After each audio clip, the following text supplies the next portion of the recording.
자, 감정서입니다. 자, 감정서는 근거조항의 313조 3항인데 감정 경과와 결과를 기재한 서류라고 했죠. 이게 바로 감정서입니다. 이 감정서는 1항 및 2항과 같다는 겁니다. 자, 일단 요 범위가 나와 있는데 동그라미 1번을 보면 감정서에도 이 법원의 명령에 따른 감정서가 있고 수사기관의 촉탁을 받은 감정서가 있는데 이 두 가지는 모두 여기에 포함됩니다. 그런데 2번 체크 한번 해볼게요. 자, 동그라미 1번에서는 수사기관의 촉탁을 받았다 했잖아요. 근데 동그라미 3번은 사인이 의뢰한 겁니다. 법원이나 수사기관의 촉탁을 받은 것이 아니고 일반 사인이 의뢰하여 이 의사가 작성한 진단서인데 이것은 여기에 포함되지 않습니다. 왜 그런가 하면 이 사인이 의뢰하여 작성한 진단서는 법원의 명령이나 수사기관의 촉탁에 의한 것처럼 신용성의 정황성이 보장되어 있지 않아요. 그렇기 때문에 313조 3항을 적용하는 것이 아니라 이것은 일반적인 진술서이기 때문에 여기 나와 있지. 일반적인 진술서에 불과하기 때문에 313조 3항이 아닌 313조 1항에 따라 증거능력을 인정하면 됩니다. 결과는 똑같아요. 결과는 똑같이 증거능력이 인정될 수가 있는데 근거조항이 3항이냐 1항이냐 이 차이뿐입니다. 그렇게만 정리해 두시면 되고 판례는 그렇게 보고 있습니다.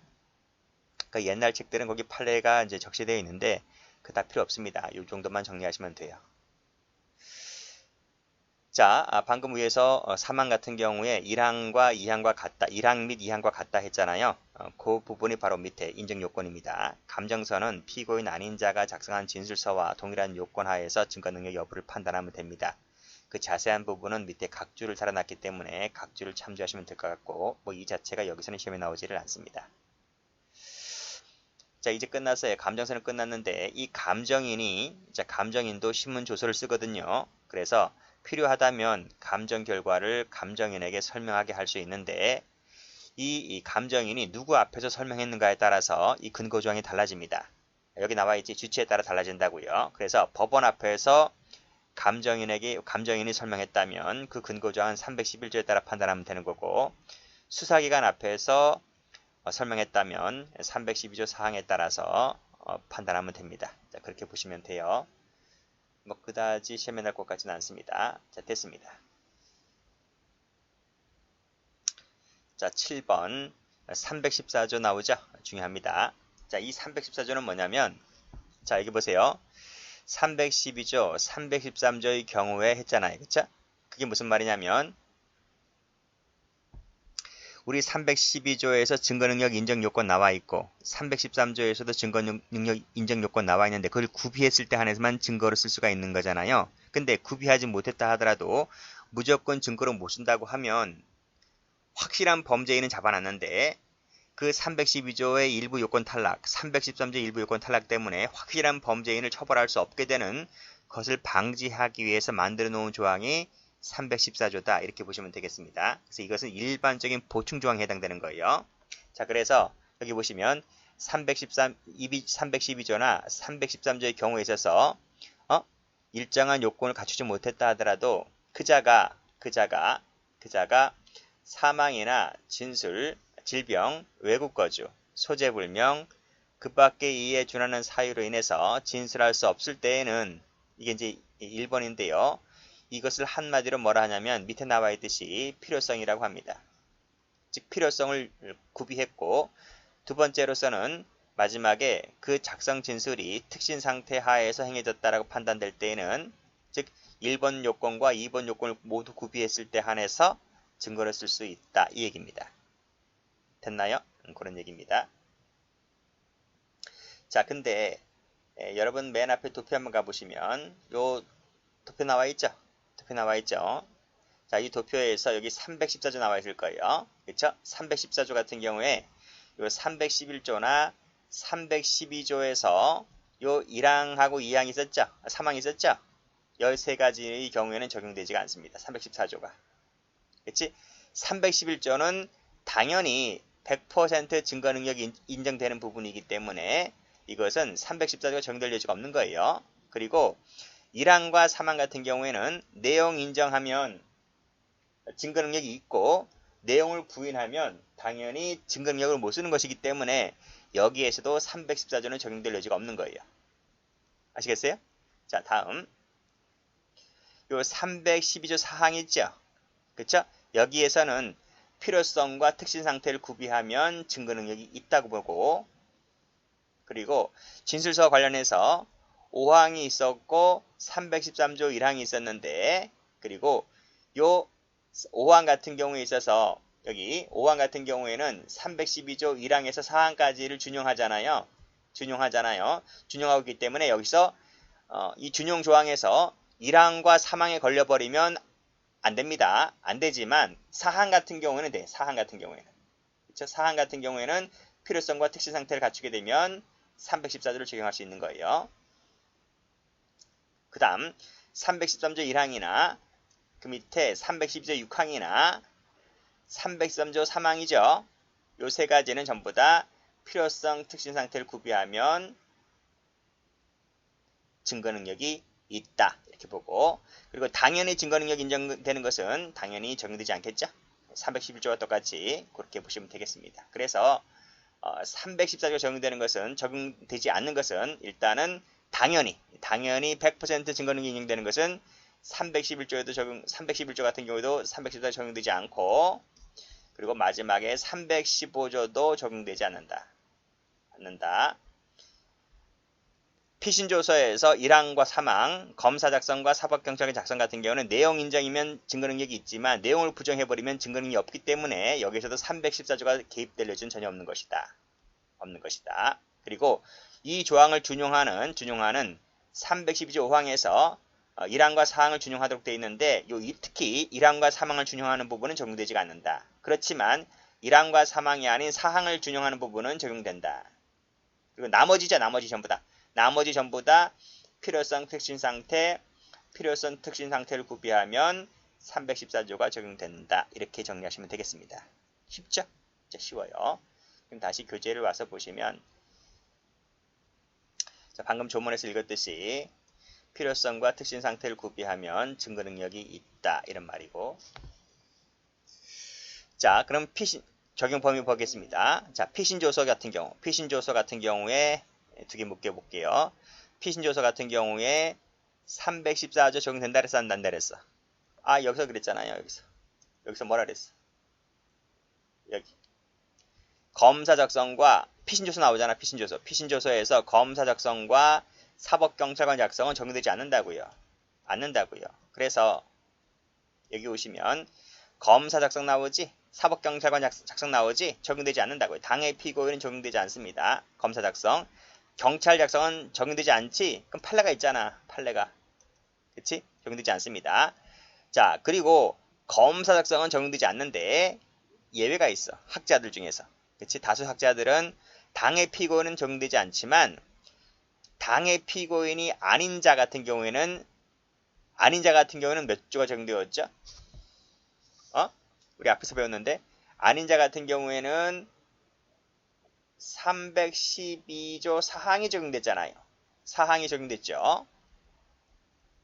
적용됐고 적용을 받게 되기 때문에 따라서 여기서 필요성과 특신 상태를 구비하면 314조가 의 적용을 받게 됩니다.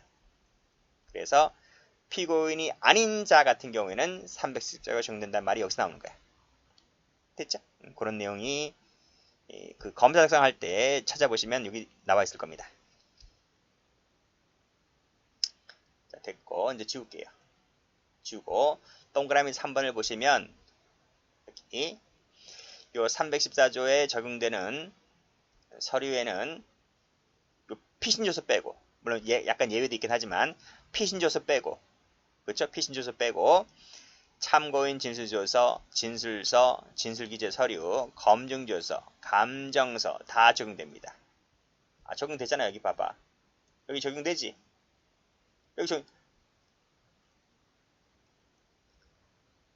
여기 진술서도 적용되잖아. 여기 적용되잖아. 필요성 특성한테 갖추면 적용되잖아. 진술서에서 수사과정 외에서 작성한 300쓰면 이랑 당연히 적용됐죠? 적용되고 사항일 때 적용됐잖아. 그치? 당연히 검증조서 적용됐고요.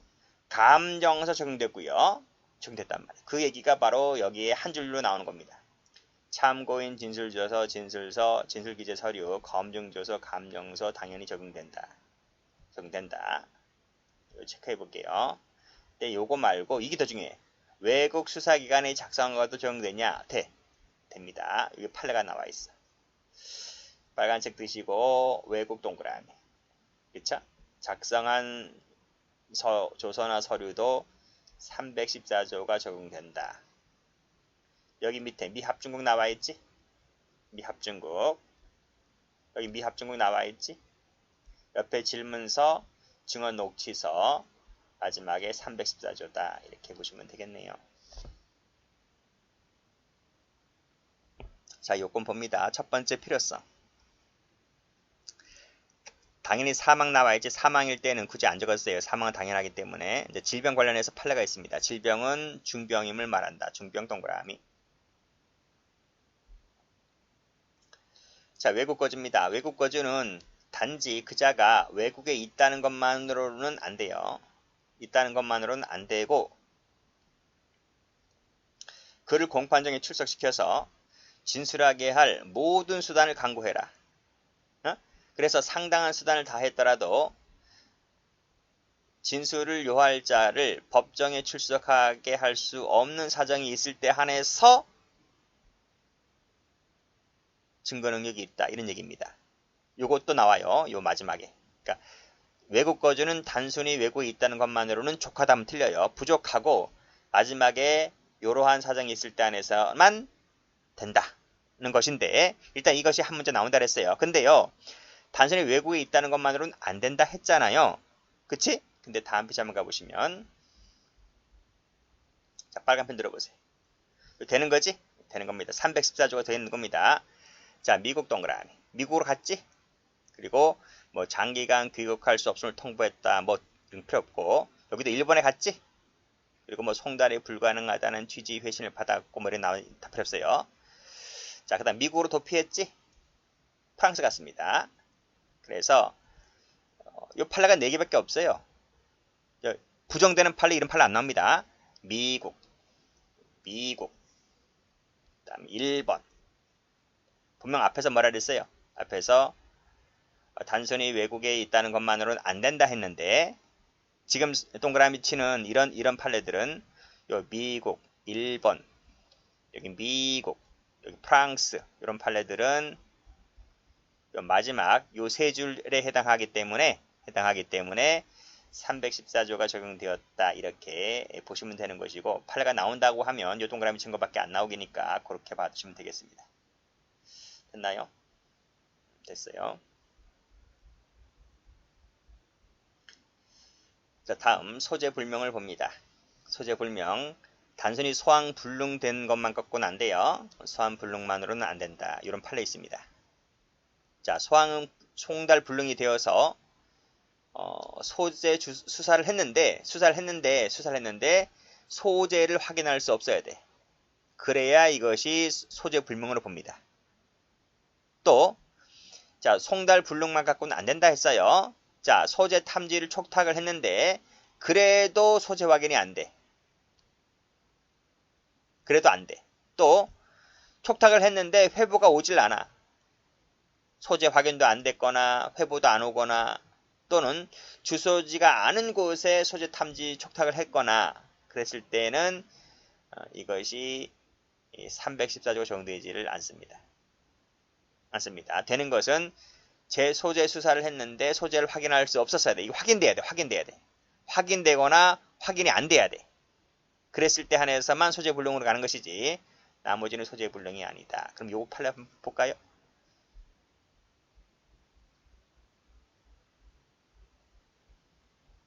자, 송달불능 되었죠. 주소불능 요거 하나만 갖고는 안 된다 했습니다. 주소불명으로 송달불능 되었는데 요것만 갖고는 안 된다 했어요. 그 다음 소재 탐지 촉탁까지 하여 소재 수사를 했는데 그랬음에도 불구하고 소재 확인이 안 돼.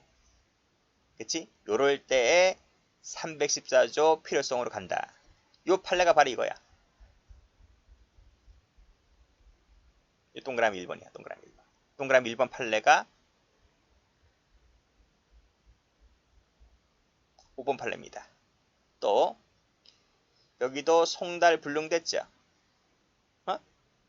송달불능이 뭐 하나하나? 여기도 송달불능이잖아. 소재불명이잖아. 그치? 여기도 소재 탐지가 불가능하게 되었잖아.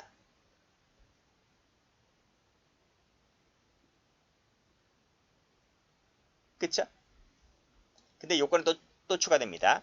자, 송달불능이 되었는데 무단전출 또는 미증제 등으로 인하여 미등재 등으로 인하여 소재 확인이 안 돼.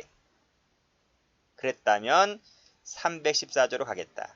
또 3번에 걸쳐 구인영장을 발부를 했는데 집행이 안 되네. 가출불명이라는 이유로. 또 주소를 떠나서 주소를 알 수가 없어. 아무리 찾으려고 해도. 그것도 314조로 필요성으로 가겠다. 자, 중풍이 걸렸습니다. 그래서 장애 등급 3급이야. 그 장애로 인해서 법정으로 갈 수 없었고 또 소재 탐지 속초로 갔는데 소재 탐지도 안 돼.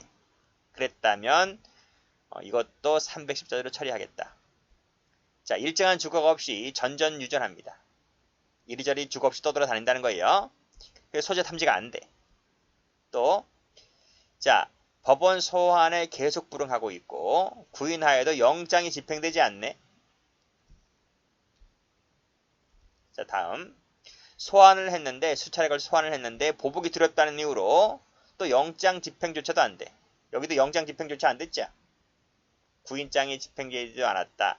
또 구인장 집행되지도 않았다. 다 314조를 인정했던 판례들입니다. 이런 키워드 잘 잡아두세요. 이런 키워드 그대로 출제가 되니까. 여기도 집행되지 않았다. 집행되지 않은 건 하나, 둘, 세 개네요. 여기는 소재 확인이 안 되는 거고, 여기 소재 확인이 안 되고요. 여기 소재 확인도 안 되죠. 주소 알 수 없으니까. 이런 판례들. 또 노인성 침해 걸렸다는 것. 이건 어쩔 수 없어요. 판례가 그렇게 봤으니까. 그치? 우린 뭐 그대로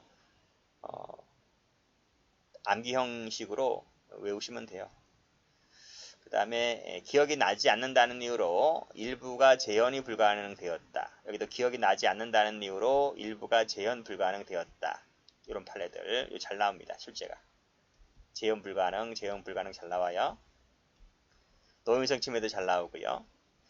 자, 그럼 적용되지 않는 거. 자, 단순히 주소불명으로 송달불능 갖고는 안 된다 그랬지? 그치? 안 된다 했습니다. 어떨 때 해야 돼? 탐지까지 촉탁했는데 그래도 소재 수사를 했는데 그래도 확인할 수가 없어서 출석하지 아니한 경우라야 하는데 이 부분은 봤죠? 이 부분은 어디서 봤어? 이 부분은 여기서 봤잖아. 여기 5번에서. 어쨌든 주소불명 송달불능만으로는 안 된다. 여기도 송달불능이죠. 만 갖고서는 안 된다. 소재 탐지 촉탁을 했는데 회보가 오지 않았다는 것만 갖고는 안 돼요. 막연히 회보가 올 때까지만 기다릴 거야? 그렇잖아. 자, 여기도 증인 주소지가 아닌 곳으로 보냈다는 거지? 주소지로 보내야지. 왜 주소지가 아닌 곳으로 보내? 자, 기록상 용이하게 알 수 있는데 알 수 있는 다른 주소로 소환하지 아니했다는 거지. 1심에서 송달불능된 주소로만 소환하였고 기록상 용이하게 알 수 있는데도 불구하고 다른 주소로 소환하지 않았다는 거야. 그럼 경찰이 한 일이 없네. 얘도 그러니까 주소불명으로 송달불능되었다. 송달불능되었다. 그러니까 손 놓고 있었다는 거지. 회부가 오기만을 기다렸다는 거지. 주소지가 아닌 딴 곳으로 보냈다는 거지. 그러니까 이 부분은 뭐야? 수사하는 기관 측의 과실이나 의무태만이 있는 거죠. 그렇기 때문에 이것은 314조 적용되지 않는다. 자, 실거주를 방문하지 아니한 상태에서 방문도 안 해봤어. 그리고 법정 출석을 위해서 노력도 안 했어. 또 탐사도 안 했네. 구인 신청도 하지 않았네. 그렇잖아요. 누가? 경찰이나 검찰이. 여기도 검사가 전화번호로 연락을 해서 출석 의사가 있는지를 확인해 봐야 되는데 확인도 안 해봐. 그쵸? 그리고 또 여기 국제형사사법 공조조약이 체결된 상태라면 뭐뭐뭐뭐뭐뭐뭐 등을 확인해 봐야 되는데 이런 조차 시도도 전혀 안 해봐. 시도조차도 하지 않았다. 또 여기도 소재 탐지 촉탁을 하는 등 여기 마찬가지로 소재 수사를 확인한 적이 없죠. 이런 9번까지는 뭐 수사기관이 한 일이 아무것도 없잖아. 다 뭐 의무태만이지. 그쵸? 이런 부분들은 다 적용하지 않는 것들입니다. 뭔가 좀 움직여야 될 것 아니야? 여기 앞에 가보시면 소재 탐지가 불능이 되었다 하더라도 뭔가 확인을 하려고 하는 시도를 해봐야 되잖아. 수사를 했든지 그래서 소재 확인이 되든 안 되든 뭔가 액션을 취해야 되는 거지. 그쵸? 소재를 확인해 보려고 했는데 확인할 방도가 없어. 아무리 찾아봐도. 어? 뭔가 확인을 해야지 뭘 인정하고 말고 또 하는 것이지. 여기 보시면 아무것도 한 게 없죠. 어? 소환장에 한번 갔는데 불능됐다는데 이게 다야? 할 말이 다냐고. 그렇잖아요. 불능됐으면 주소를 찾아봐야 할 거 아니야. 자, 그래서 지금 9번까지는 했어요. 자, 그 다음부터는 또 외워야 돼. 뭐가 있나요? 외상후 스트레스 증후군을 앓고 있었다. 출산을 앞두고 있었다. 이런 것들은 안 돼요. 안 된다. 앞에 뭐는 요거는 색깔 칠해볼까? 근데 앞에 뭐는 됐었죠? 노인성 치매 됐었다. 노인성 치매. 노인성 치매는 되지만 이건 순수히 암기 아닙니까? 외상후 스트레스 증후군이나 출산을 앞두고 있었다는 것은 안 돼. 어쩔 수 없어요. 뭐 이해하고 마실 것도 없어. 그냥 외워야지.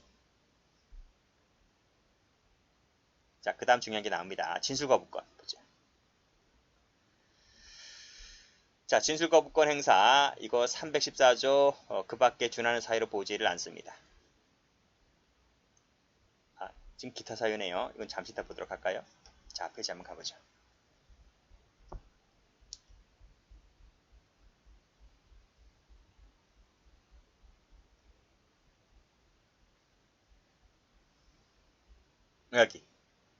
여기죠. 자, 그 밖에 이에 준하는 사유라고 되어 있는데 여기 법조문을 가보시면 여기 그 밖에 이에 준하는 사유라고 되어 있잖아요. 그치?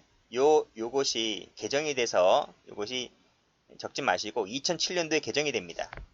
2007년도에는 어떤 조문이었냐면 여기 판례에 나오듯이 그때는 이 기타 사유로 되어 있었어.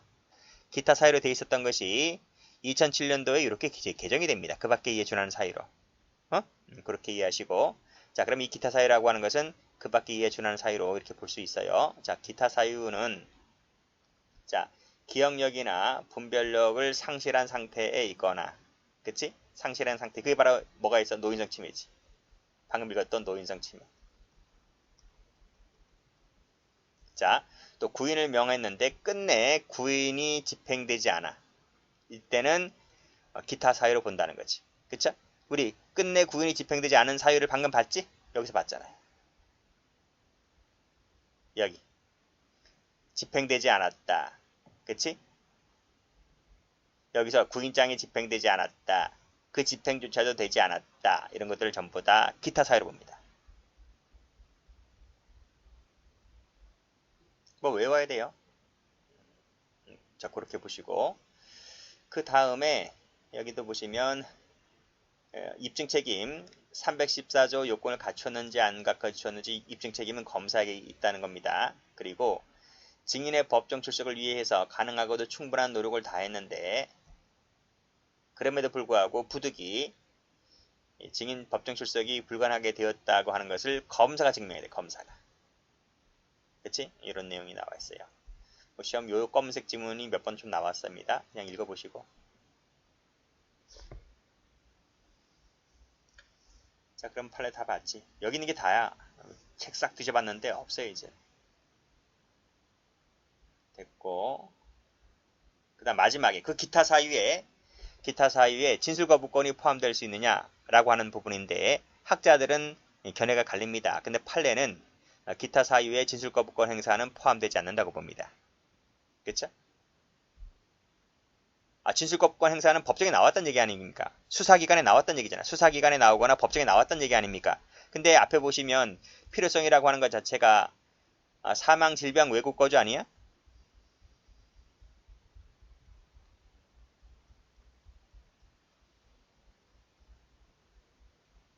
여기.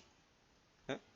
진술자가 사망, 질병, 외국 거주, 소재 불명 그 밖에 이해해 주는 사유잖아. 그러면 그 밖에 이해해 주는 사유는 이 앞에 열거되어 있는 사망, 질병, 외국 거주, 기타 불명과 대등 관계이지 않습니까? 그쵸?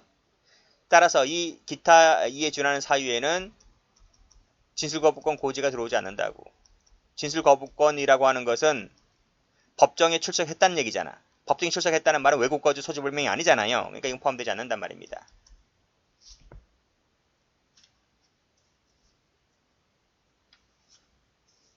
됐죠? 진술거부권이나 증언거부권. 증언거부권도 마찬가지다. 거부권 행사는 그 밖에 이해 준하는 사유로 볼 수 없다는 게 판례입니다.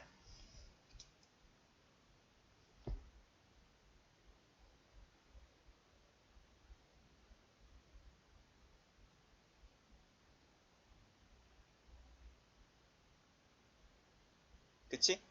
자, 그래요. 다 별표 3개짜리들이야 이것은요. 중요한 판례들입니다. 여기도 보시면 증언거부권 나오지? 법정에 출석했다고 나오잖아. 법정에 출석했다고. 검사의 질문에 답했다. 법정에 출석했다. 이것이 어떻게 외국거주, 그 다음 뭡니까? 소재불명이냐고 이게. 그치? 자, 이 증언거부권은 당연히 정당하게 행사된 겁니다. 근데 여기 증언거부권 또 나오죠? 근데 이것은 정당하게 행사된 게 아니야. 여기는 정당하게 행사된 거고, 그러면 증언거부권이 정당하게 행사된 것이 아니라면 인정할 수도 있을 것 같은데 이것도 안 된다는 거야. 314조가. 이 두 가지를 꼭 좀 비교하셔요. 특히 이 14번이 아주 중요한 거야. 최근에 이 판례가 무지 잘 나와요. 왜 판례는 정당하게 증언거부권 행사한 것도 안 되고 정당하게 행사되지 않은 것도 안 되는지, 왜 판례는 그럴까? 둘 다 증언거부권이 정당하게 행사되었든 정당하게 행사되지 않았든 피고인의 반대 신문권이 보장되지 않기 때문에 그래요. 않기 때문에 판례는 정당 행사인지 정당하게 행사되지 않은 것인지를 구별하지 않아요. 그래서 요 마지막 판례가 중요하다.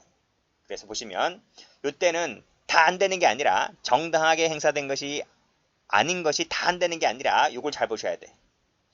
피고인의 증인이 증언거부권 상황을 초래하였다는 등의 특별한 사정이 없을 때 한해서만 그래요. 그래서 요 지문도 잘 나와. 이 지문도.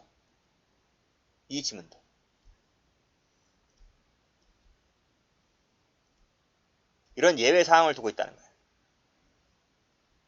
이 지문 자체로 잘 나오고 요 특별한 사정이 있느냐 없느냐를 꽈서 냅니다. 꽈서. 최근에 작년도 경찰 승진에도 나왔고요. 작년에 경체 시험에도 나왔고요. 검찰직에도 나왔고요. 잘 받으세요. 최근에 뜨는 판례, 최신 판례죠. 2019년도 최신 전원합의체 판례인데 아주 잘 나옵니다. 자, 됐고.